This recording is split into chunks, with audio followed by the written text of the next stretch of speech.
Will everyone take their seat, please? Will you take your seats, please?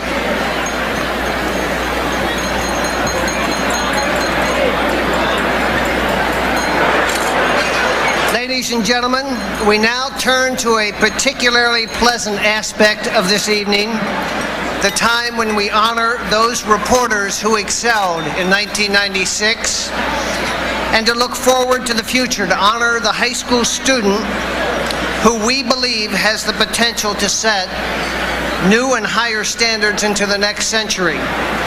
First, to present the Scholarship Award, named after AP's longtime White House correspondent Frank Cormier, we turn to Ken Walsh of U.S. News. Will you please give him your attention?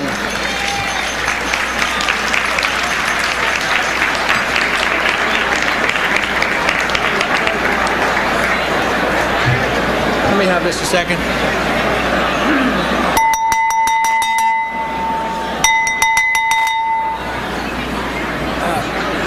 Okay.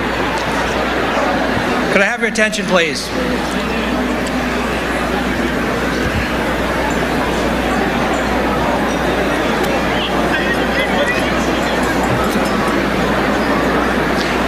Thank you. The White House Correspondents Association Scholarship was established in 1991, and it was named in 1994 to honor the memory of Frank Cormier, White House correspondent for the Associated Press for 2 decades. The $2,000 award, derived from contributions to our scholarship fund this year, is designed to recognize the accomplishments and potential of a college-bound high school senior. This year's recipient was honored because of her clear academic achievements, excellent journalistic potential, and solid writing ability. The recipient's goal is to become an electrical engineer and lawyer and an entrepreneur in her own corporation.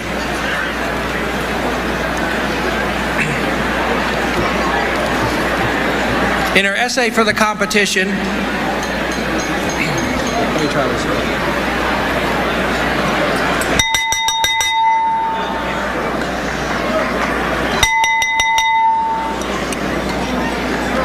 Thank you.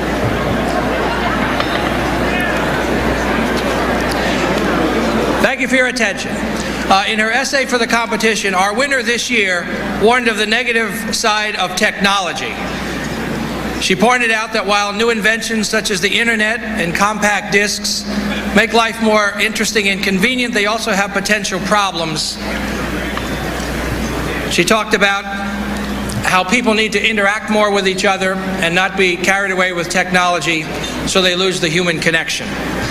I'd like to now, at this point, present to you the winner of the White House Correspondents Scholarship in honor of Frank Cormier for 1997, Francesca Mitchell of Ballou High School in Washington.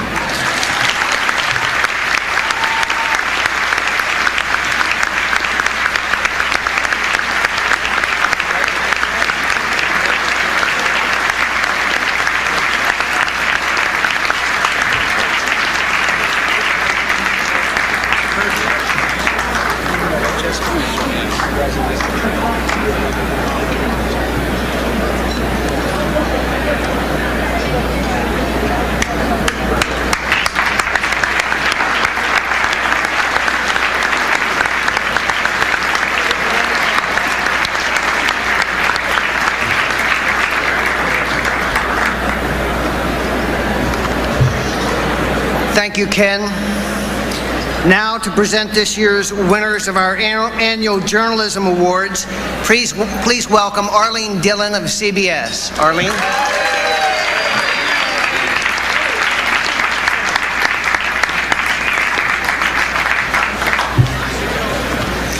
President Mrs. Clinton, Vice President Mrs. Gore, ladies and gentlemen.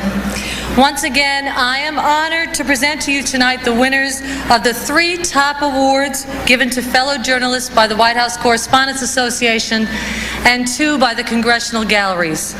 Before I begin, I would like to invite the President and the Vice President up here to join me and help me present these awards. Where do you want us to stand? Right here is fine. They'll come up and take pictures with you. First, let's take a moment to give a hand to our judges. They worked tirelessly this year. We had a lot of very qualified entries. Their names are in the program. I won't read them all to you, but please take a moment to read them yourselves. Thank you, judges.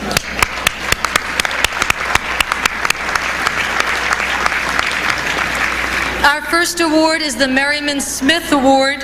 This award commemorates the work of the late Merriman Smith, who for many years was the chief White House correspondent for UPI, and is given for exceptional presidential coverage under deadline pressure. In the print category, this year's award is given to Ron Fornier of the Associated Press.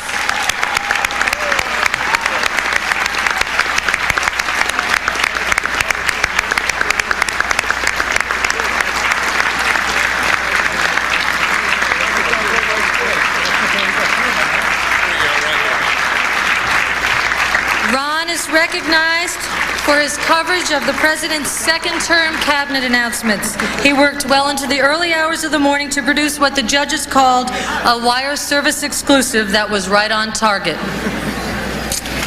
In the broadcast category, the award goes to Mara Liasson of National Public Radio.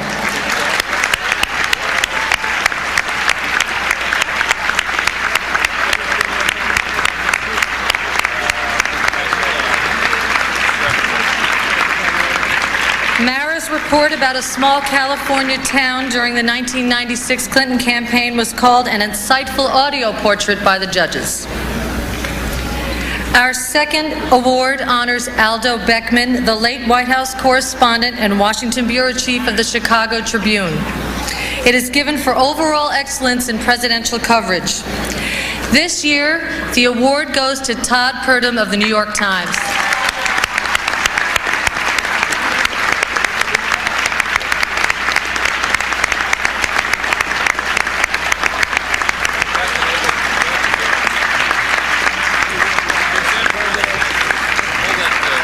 Todd is unanimously recognized by the judges for his reporting and writing during 1996, providing, and I quote, unique and valuable insight into the personality of our 42nd president.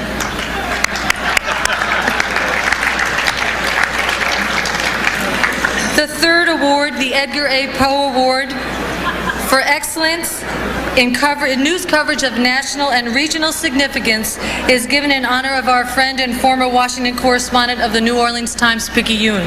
This year, it goes to Byron Akohido of the Seattle Times for his investigative series, Safety at Issue, the 737.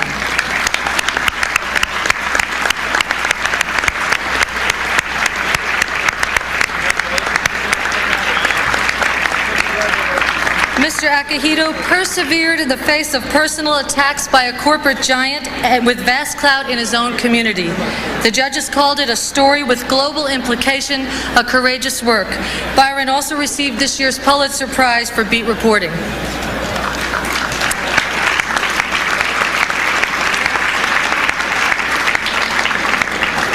Now for the award sponsored by the Congressional Press Galleries. First, the Raymond Clapper Award, named for the Scripps Howard correspondent killed while covering World War II. First prize goes to Elizabeth Marchek of the Cleveland Plain Dealer for her report on the FAA and ValueJet Airlines.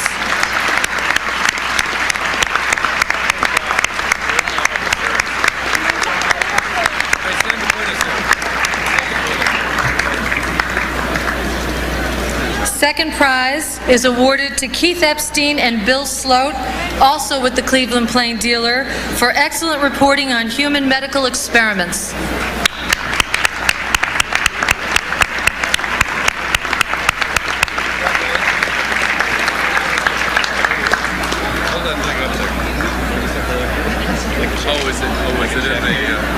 And finally, the Worth Bingham Memorial Award for investigative reporting of national significance to the public interest.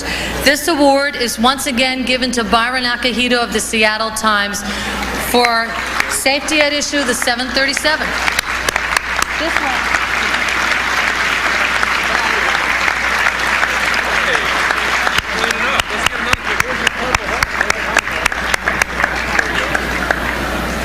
Ladies and gentlemen, the honorees, judges, and the board would like to thank you for recognizing our winners tonight. Thank you very much.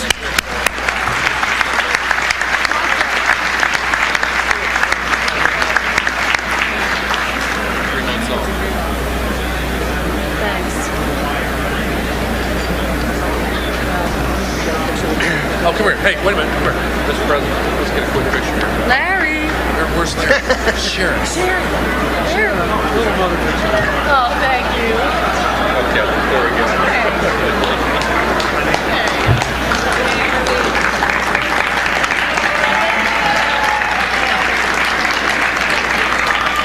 Thank you, Arlene, for your personal photo op. President and Mrs. Clinton, Vice President Mrs. Gore, distinguished guests. In 1971, President Nixon attended this dinner. Afterward, he sent a memo to the White House Chief of Staff, H.R. Haldeman. It said the dinner was, I quote, "probably the worst of this type I have attended." He went on to describe the dinner as a disgusting group, drunken, crude, and terribly cruel. He said that under absolutely no circumstances would he ever attend this dinner again.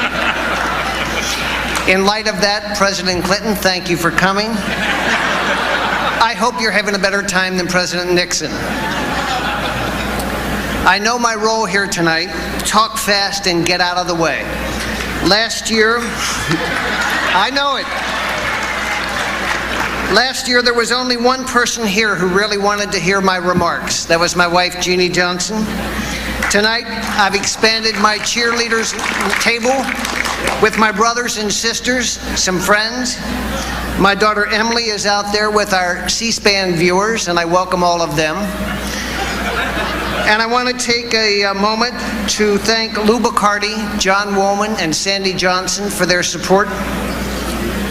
Mr. President, we have a very impressive audience here tonight. We have most of the senior White House staff, well, practically the entire White House. We have cabinet members, we've got members of Congress, we've got the Supreme Court, we've got a lot of Hollywood celebrities, and we have a special minority group in this hall of 3,000 people tonight. That's about 30 White House correspondents.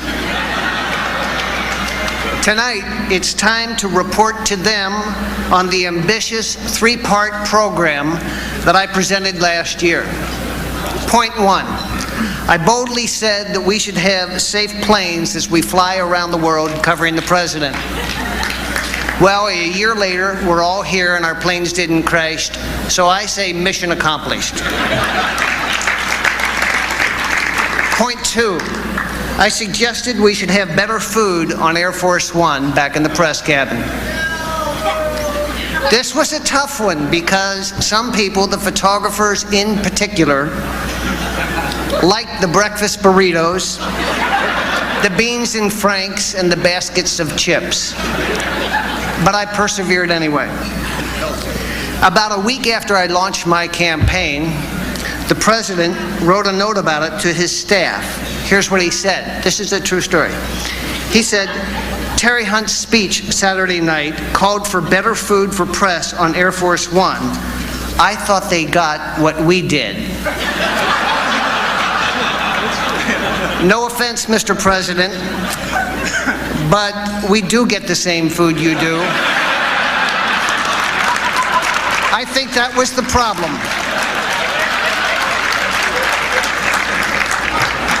The White House came up with a novel way to solve this problem. Now, the White House menus carry a message that says, meals prepared aboard Air Force One use low-fat or no-fat ingredients, regardless of what they serve. So now we can eat breakfast burritos without any guilt. The president sent me back a note one flight when the menu listed pizza and garden salad. Right after the no-fat disclaimer, he scribbled, I have some land out west I'd like to show you.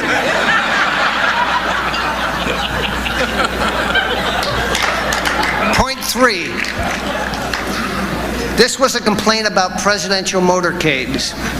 I said the press vans had fallen so far back in the motorcade that we weren't in the same zip code as the president's limousine. On this one, the news isn't so good. Forget the same zip code hopes.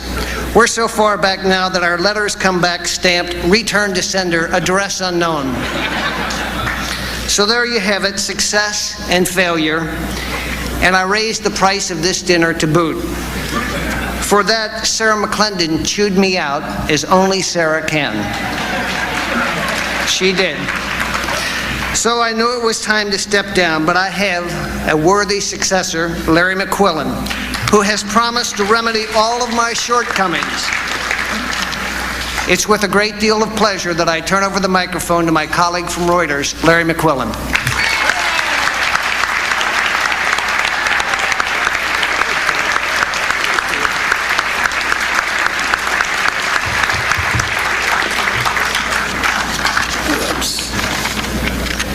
Thank you, Tara. I've got to tell you that the reception I was just given now is a lot nicer than the one I got the last time I spoke to a big crowd. I wound up getting a call one afternoon from a friend, and he begged me to come talk to his organization that night. It was really, they wanted to hear what I had to say. And I somehow went along with it.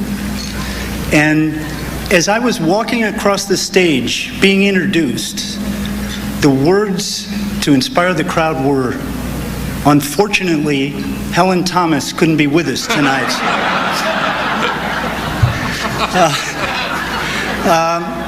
Actually, I just really have a simple message. I just want to thank you for participating in this dinner. It began more than 80 years ago with a pretty simple idea that all of us, both journalists and the people we cover, should remember that while we have differences, we share some ideas in common too. It's always hard to talk for a group as diverse as a bunch of journalists.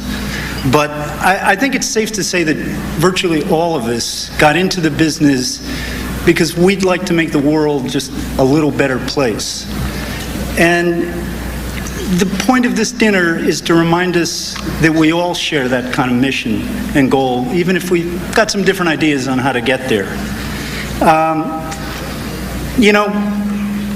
It's a strange process to become president of this association. You have to do weird things. You have to be a politician. We have a campaign season that's, believe me, entirely too long. We have to go out and shake hands with people, listen to them, feel their pain. And then we go through the torture of waiting for the election results. I mean,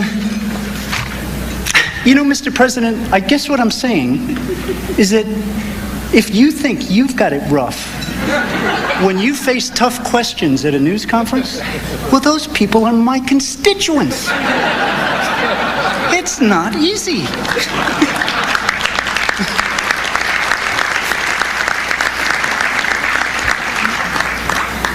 Actually, it just occurred to me, Mrs. Clinton writes a weekly newspaper column. And she does spend a lot of time at the White House. You may want to look at one of our membership applications. And Mrs. Gore, you should know that we represent photographers too. And actually, Mr. Vice President, we have an associate membership that a lot of ex-journalists find quite popular.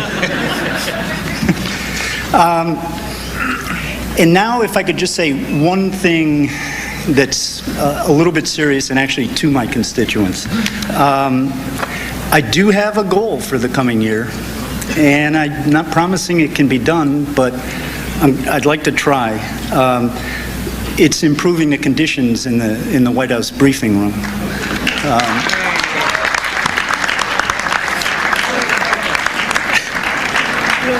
A colleague of mine recently likened it to a rundown waiting room at a Greyhound station.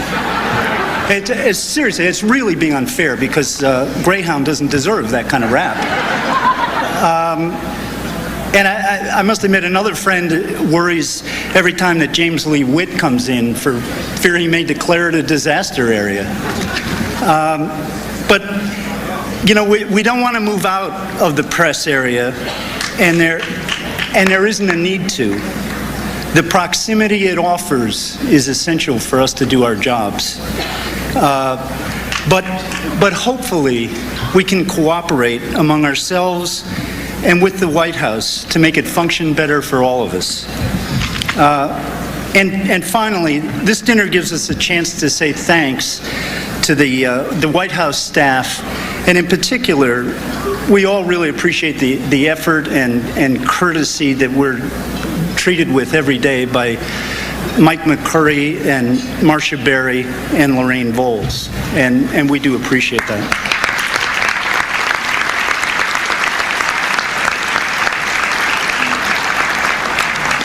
And you know, by the way, just one more quick thing.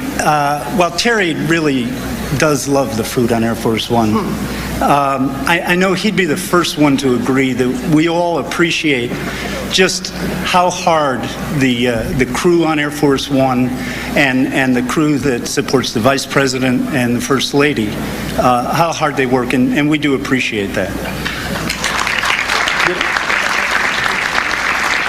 Anyway, Terry, come here.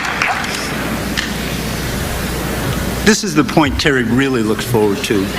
This is a sign of our appreciation for all the hard work that I know you've done, and you really have. And I can't tell you how much I admire it and how much I'm worried about doing it myself. But at any rate, it's not a gold watch.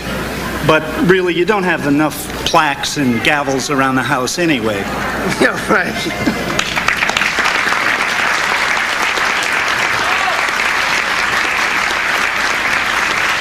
Thank you, Larry. The thing I like about this is this means that I'm in the last moments of my presidency, and it's going to him now.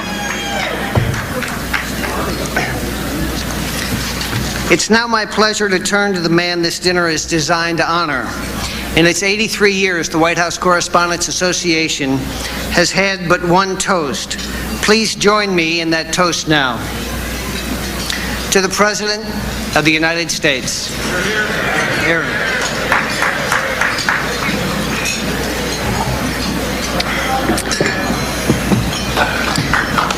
Ladies and gentlemen, the President.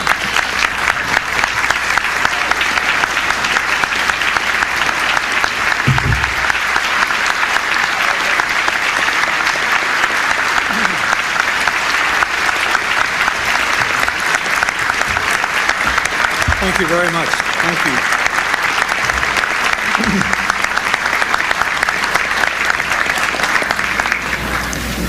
Thank you very much. Mr. Hunt, thank you so much for reading the notes that I wrote you.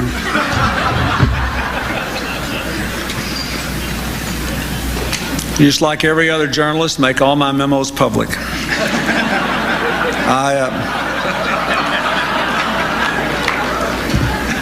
Larry McQuillan, Arlene Dillon, Jon Stewart, who will make us glad we came in a few moments. To all the distinguished head table guests, and ladies and gentlemen, I tried to fulfill Terry Hunt's agenda as president. Those are real notes I wrote him. And I will try to fulfill Larry's agenda. I think it's terrible, the conditions in which the White House press corps labored. It really is. It reminds me of Nurse Cratchit's office in One Flew Over the Cuckoo's Nest. And it's really a tribute to the futility of a politician pandering to the press, because, you know, that used to be an indoor swimming pool that brought great joy to FDR and JFK and presidents in between. Richard Nixon gave it to you. And he got such good press in return. Maybe this is his final revenge, the miserable conditions of it. We could uncover it, but let you keep it. I could build a cabana. Well, you think about it. Before I get into my jokes, I have some important serious news. Senator Lott and I have broken the gridlock over the budget. A deal now appears imminent. Miraculously, the $56 billion, thank you, the $56 billion gap that has separated Democrats and Republicans has been bridged. And ladies and gentlemen, we owe Senator Dole a huge debt of gratitude.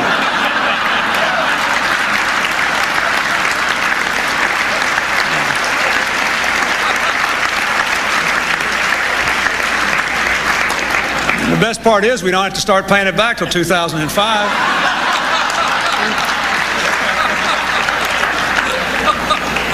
That's outside the budget window. Bigger tax cuts, more money for the Justice Department, whatever. Just sign up, you can have it.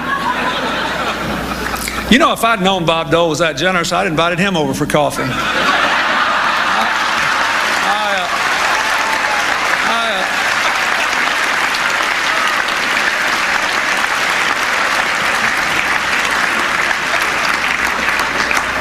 I want to congratulate awardees tonight.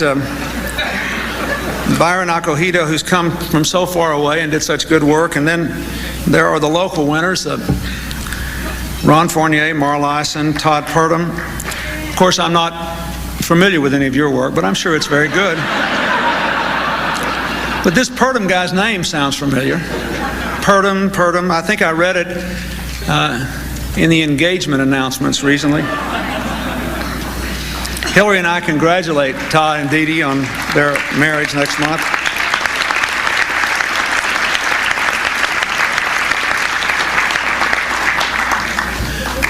You know, Dee Dee and I started out together on a little plane in New Hampshire, and we made it all the way to the White House.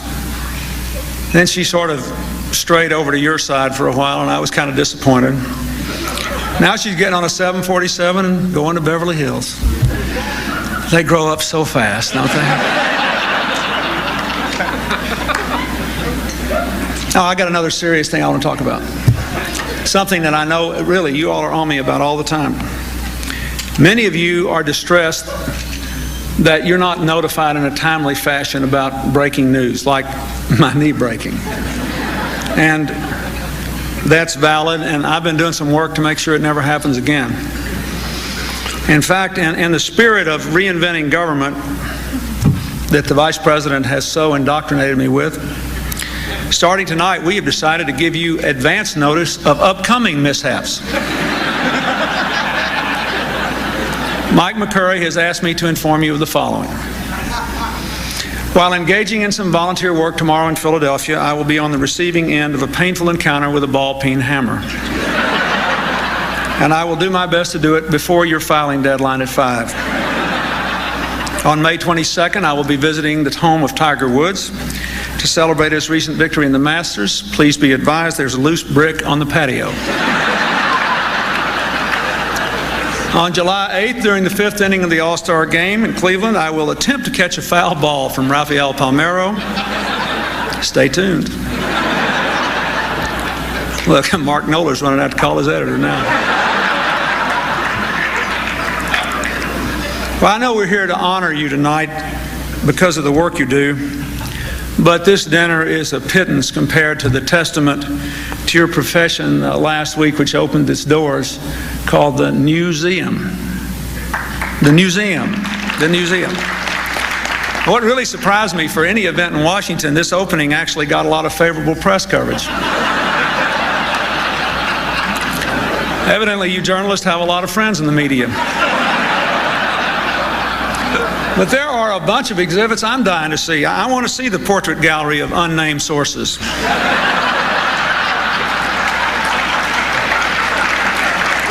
The Gergen and Shields retrospective. The museum's crown jewel, the Hall of Pundits. Modeled after the Hall of Presidents at Disneyland. It features mechanized mannequins mouthing contentious blather. No, wait, that's the McLaughlin Group.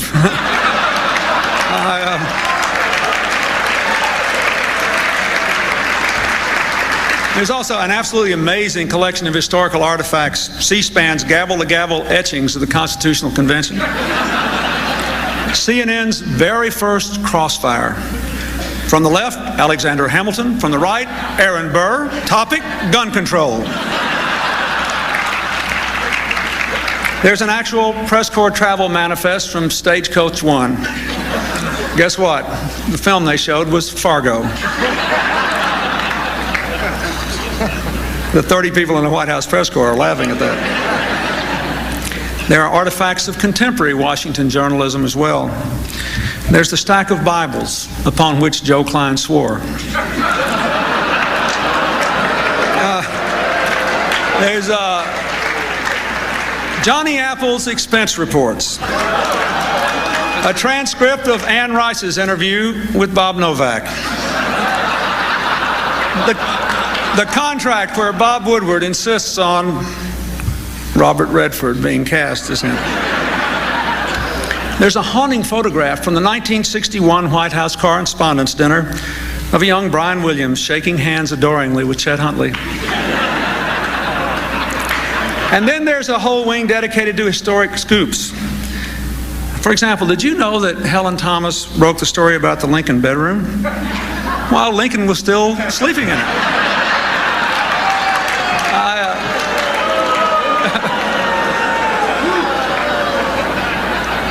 However, the most important part of the museum is an exhibit which poses an utterly fascinating question, both contemporary and historical. How would current White House correspondents and columnists have covered past presidential administrations? Have you seen this? I mean, this is an incredible thing. In the exhibit, everyone in the current press corps is making fun of Millard Fillmore's name. And that's everyone except Wolf Blitzer. David Letterman keeps calling William Howard Taft Tubby, and Teddy Roosevelt Old Four Hours. Maureen Dowd writes a column dismissing the first presidential election as politics as usual.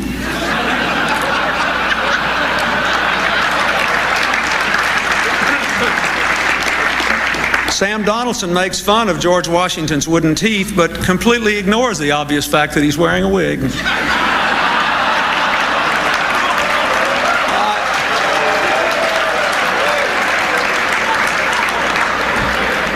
The New York Times calls for a special counsel to look into George Washington's winning campaign in the Revolutionary War because Lafayette was French. And Barbara Walters asks the father of our country, if you could chop down a tree,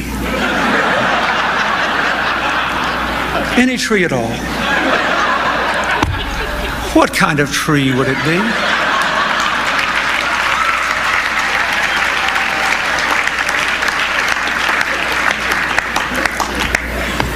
All right, now we're going to tell some stuff on us. You know, I know you give me grief from time to time, but really, we work around the clock trying to help you do your job. I mean, really, what other administration would make thousands and thousands of internal memos and official documents available for your daily enjoyment? But you did miss a couple of good stories. Roll it in, boys. Come here. Where are they? Where are my documents? Oh, here. Come here. I hope no one's in contempt for ignoring these.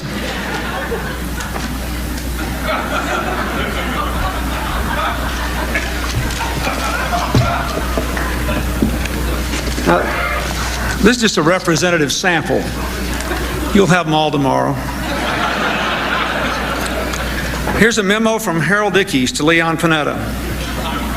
Leon, FYI, Maxwell House coffee is on sale this week for $3.49 a pound.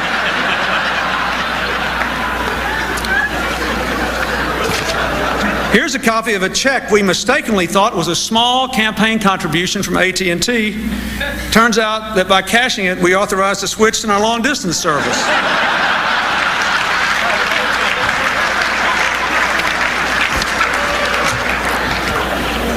Here's a memo outlining the DNC's high donor program.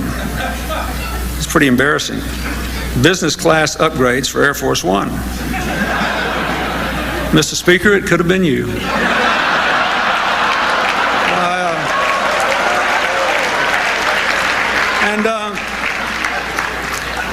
Let's see, here's one. For $10,000, you can have a private meeting with Vice President Gore to discuss reinventing government.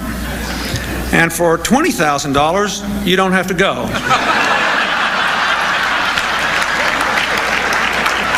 And this is the most embarrassing one of all from the White House visitor log last year. I can't believe any of you missed this. It seems that during the period of time when the First Lady was recording her Grammy Award-winning album, Milli Vanilli came to the White House 32 times.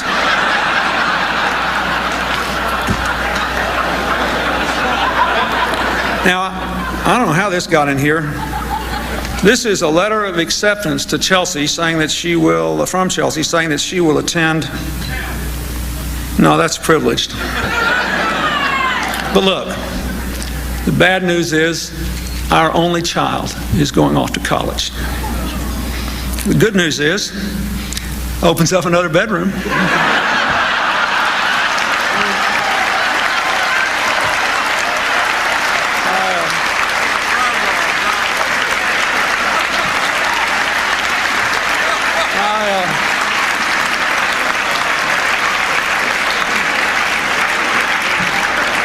But now look, you all know I want to build a bridge to the future, not the past. I'm interested in the future, so I want you to just forget about the documents.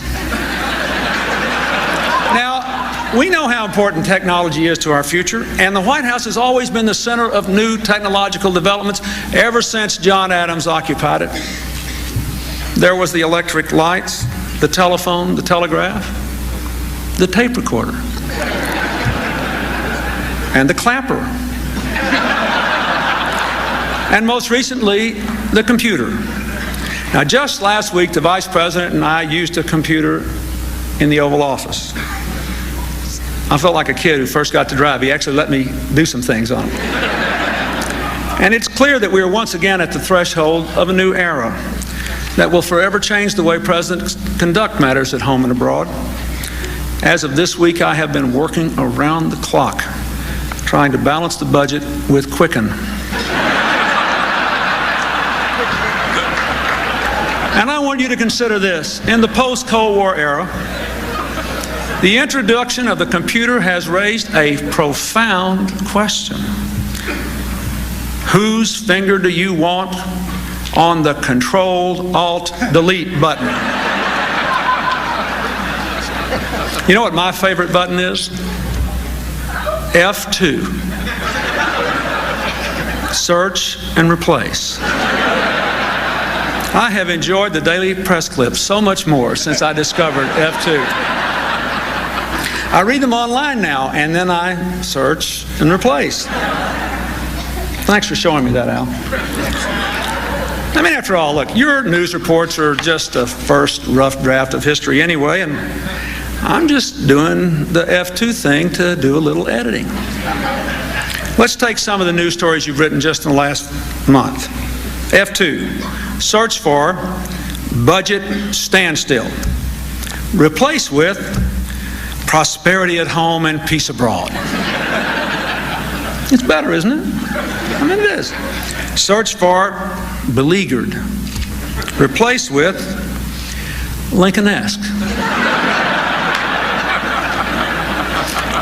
Search for independent counsel. Replace with the ice cream man. I'll never forget how I found out about this incredible device, search and replace. I walked into the Vice President's office not very long ago, and he was there working on his computer, F2, search for Bill Clinton.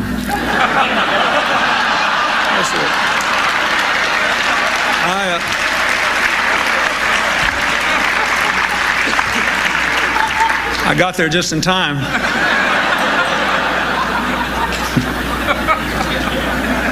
James Thurber said that humor is one of our greatest and earliest national resources that has to be preserved at all costs. Well, I hope we've saved a little up tonight and enriched it. I thank you and come here to honor your indispensable part in our lively 225-year-old experiment in democracy. May we work together so that it continues to light and lead the world. Tomorrow I'm going to Philadelphia, where this great experiment began, to open the President's Summit for America's Future. We'll gather there to renew the spirit of service that built this country. Each of us must serve, you in your way, me in mine. You can start right now by bussing your own tables and helping with the dishes. Now, when John finishes, I'm going home. Thanks and good night.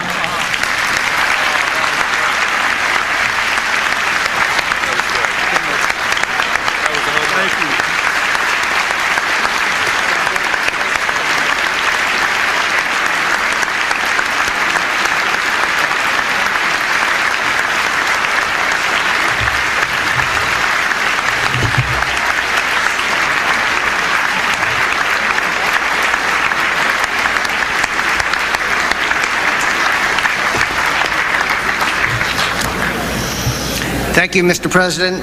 The Vice President wants you to explain that reinventing government joke. He wasn't quite sure what that was all about. Now we turn to a veteran of the stand-up comedy circuit and television. Jon Stewart is considered one of America's top young comedians. He has hosted his own nighttime talk show for MTV, aptly titled The Jon Stewart Show. His recent television credits include a live one-hour HBO comedy special, Jon Stewart Unleavened. This fall, he appears opposite Drew Barrymore and Jennifer Beals in the feature film Wishful Thinking. There's a lot more about Jon Stewart that I could tell you, but one of the nicest things is simply this: he showed up when someone else didn't. Ladies and gentlemen, Jon Stewart.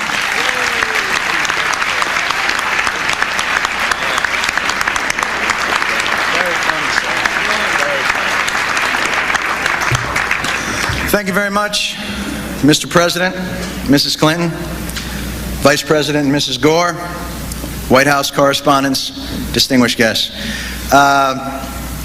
Before I begin, I know there's a lot of important people here, but I've been sitting up here for about 3 hours. So if you just excuse me, I have to check on just one quick thing. Mom, good table? How was the fish? Dry? Good portion? Thank you for being here. She was very excited to be here. I was a little nervous about taking this gig for what reason I do not know. But she put it all in perspective by saying, when in your lifetime do you think you'll ever get the opportunity to meet or even really eat in the same room as the Karl Lubsdorff? So,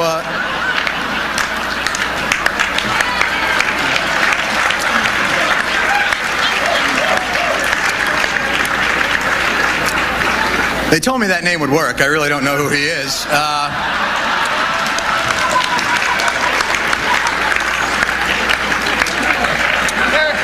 Which I imagine is about, Karl, hey you. Karl, I know you're thinking the same thing about me too, so. I'm not very familiar about how things operate in Washington. I don't know the protocol of these dinners. I got some advice from Washington insiders to sort of help me along with how my speech was supposed to go. Senator Moynihan said, make the speech bipartisan. Don't offend. Senator Lott said, be concise. And Senator Byrd said, no dogs.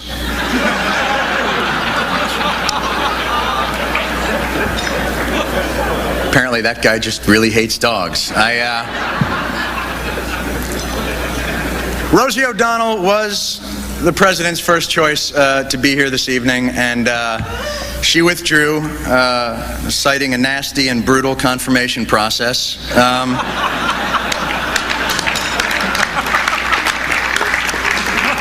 I wasn't even the second choice. Dennis Miller was the second choice, but he got hung out by an illegal nanny technicality. But isn't that what the confirmation process is all about here in Washington? weeding out the truly qualified to get to the truly available.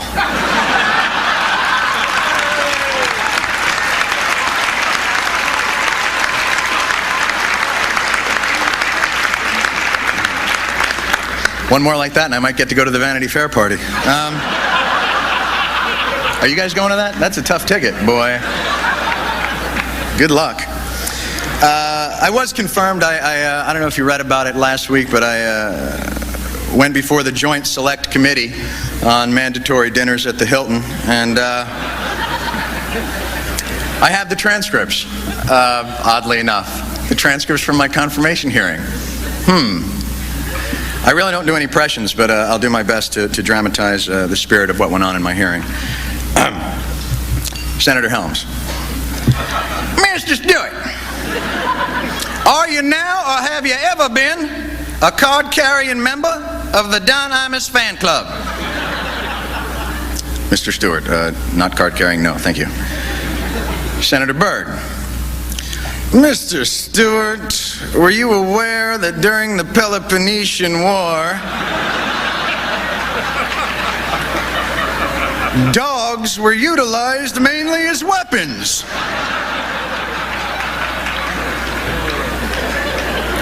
No, I didn't know that. Are you sure you don't have a dog? Yes. Have you ever caught a Frisbee in your mouth? No, I have not. I don't know why he sounds like Charlton Heston, but that's as good as I go. Senator Kennedy.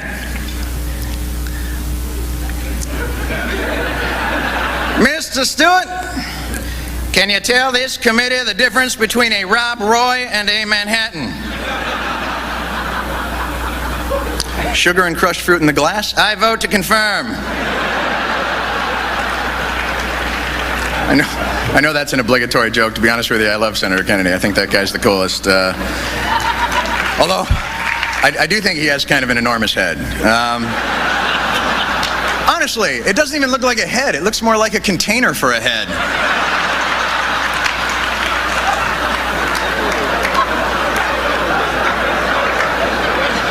It's just an observation.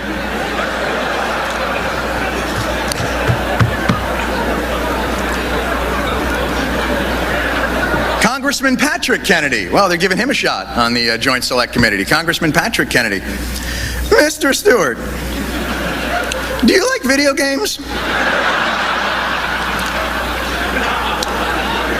Not really. Senator Thurman. Mr. Stewart, do you like cheese? I do. And finally, Congressman DeLay. Does the distinguished comedian from New York want a piece of me? Huh? Punk?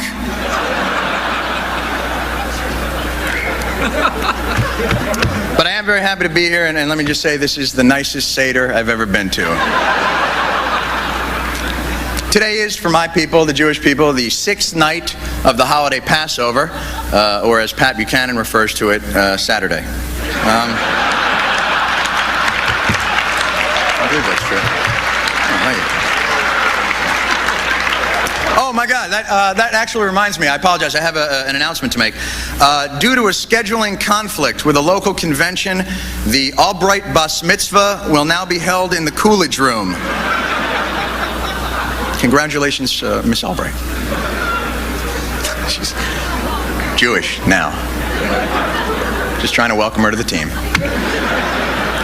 I think it's great. Miss Albright can find out about her Jewish heritage, and it doesn't really drastically change her life.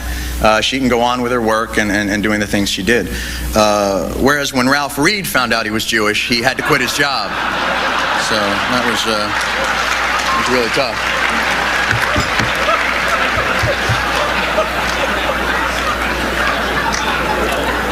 Apparently that didn't fly where he works. I don't... Mr. Reed did quit the Christian Coalition, but Pat Robertson says the split is amicable, and in fact wishes Ralph, quote, mazel tov. Although Pat's a little annoyed, he has to change the name of his show to the 699 Club. Sorry. Isn't that McCurry's job? I have an announcement right here. Thank you very much, Terry. Oh, wow.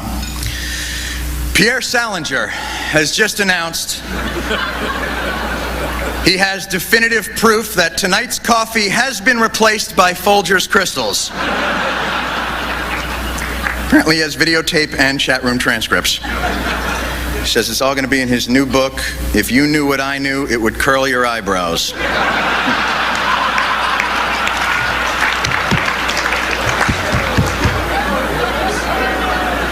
What happened to Washington books, by the way? What is the whole thing now on the new tell-all insider books? Whatever happened to the old-style Washington books of substance? Profiles and Courage, What I Think. Now we've got, help me, I'm locked in the cabinet, behind the Oval Office. Although Behind the Oval Office is a better title than the first title he was going to use. My name is Dick M, and I'm a sexaholic. So,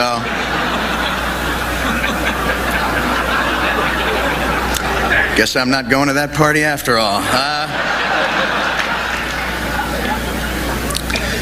Speaking of Mazel Tov here, there are congratulations in order apparently in marriage. Mr. Greenspan and Andrea Mitchell were married. That's excellent news. Miss Mitchell, you must be thrilled. I mean, in the drab workaday world of journalism, how can you not be swept off your feet by the electrifying charisma of a veteran economist?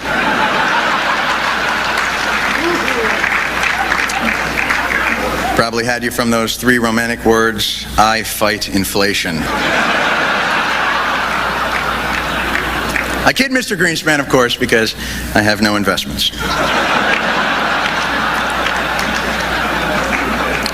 Honestly, I am at your mercy. Please don't raise interest rates. I'm not kidding. I'm trying to buy an apartment in New York, and I'm at your mercy until Mr. Dole approves my loan.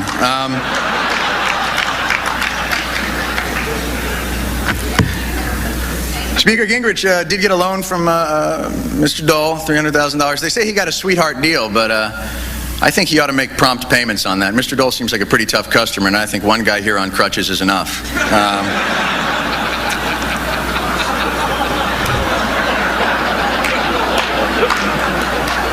Capiche?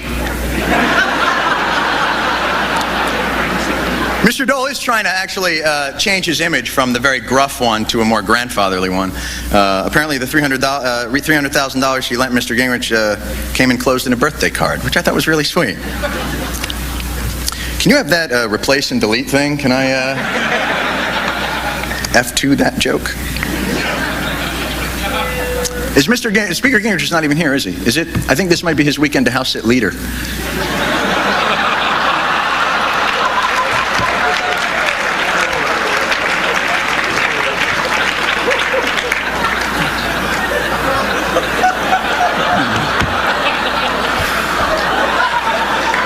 He's back.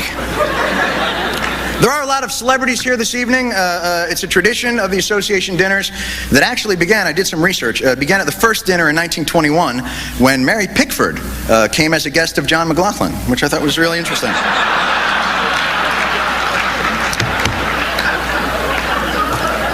Ellen DeGeneres is here, a very big celebrity.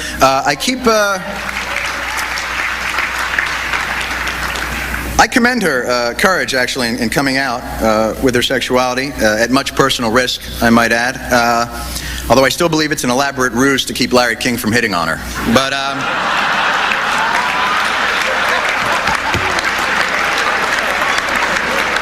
sir?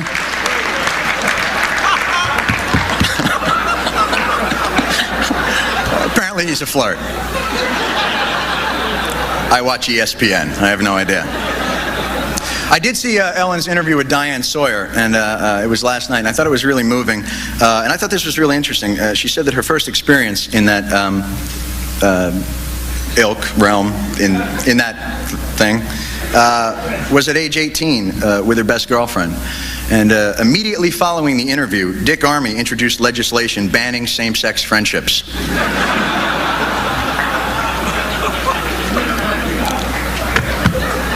I blew that one. That was a good one, too. Yeah. But all these celebrities are surely a boon for C-SPAN. I would bet tonight that they are almost sure to double their viewer. even though we are preempting the regularly scheduled program, Blue Goose, The Making of a Podium. You know, we actually had something like C-SPAN where I used to work, only we called it a security camera.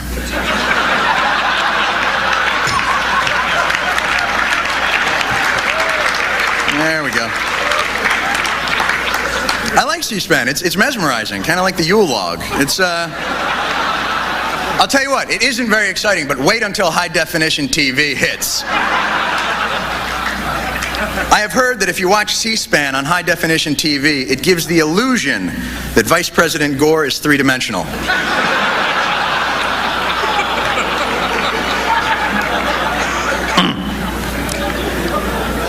I cleared that. There are a lot of big issues here on the table here in Washington. Right now there's some debate in Congress about the FDR Memorial. I don't know if you're familiar with this, but there's some interest groups that are concerned with historical accuracy, and they're lobbying Congress. Some say FDR should not be in his wheelchair for the memorial. Some say he should be standing. Some say he should be having a cigarette. Some say not. Some say Eleanor's statue should not have fur on it. So they actually did a poll in USA Today on Friday, I guess to give Congress sort of a feel for how regular Americans feel about that issue, and the results are really interesting. 8% felt he should be in the wheelchair, 12% said he should be standing, and 80% said pass a budget. So, I thought that was interesting. You got to nip these people in the bud with the statues and the interest and the whole thing. I've heard it's already spread now to the Lincoln Memorial. Apparently, a group of historical purists are arguing about the historical accuracy of the Lincoln Memorial, complaining that Lincoln himself was neither 50 feet tall nor made of bronze. But Washington has always been a hotbed of social protests. I guess the biggest recent one was the Million Man March, or as many of you probably remember it, that day we called in sick.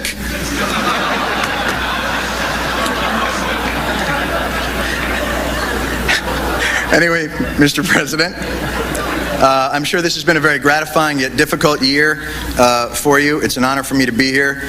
I know Kenneth Starr is not here tonight. I think that guy's getting a little desperate. Yesterday he subpoenaed NASA to investigate why so much money is being spent on the Hubble telescope.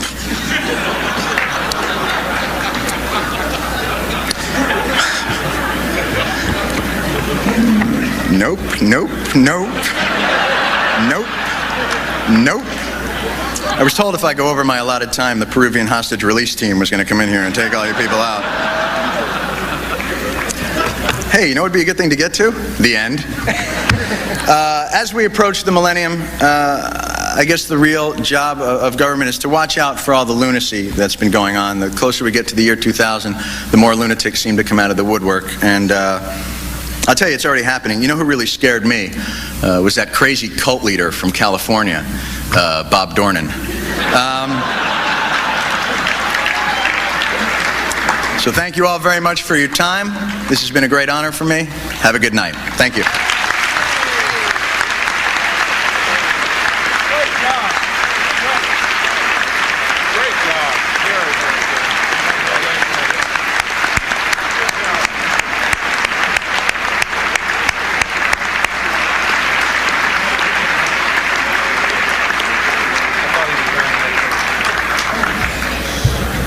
Thank you, John. Before we adjourn to the many after-dinner receptions being sponsored by various news organizations, I want to thank some people who have worked very hard to make this dinner a success. In particular, I want to thank Mike McCurry and Lori McHugh of the White House.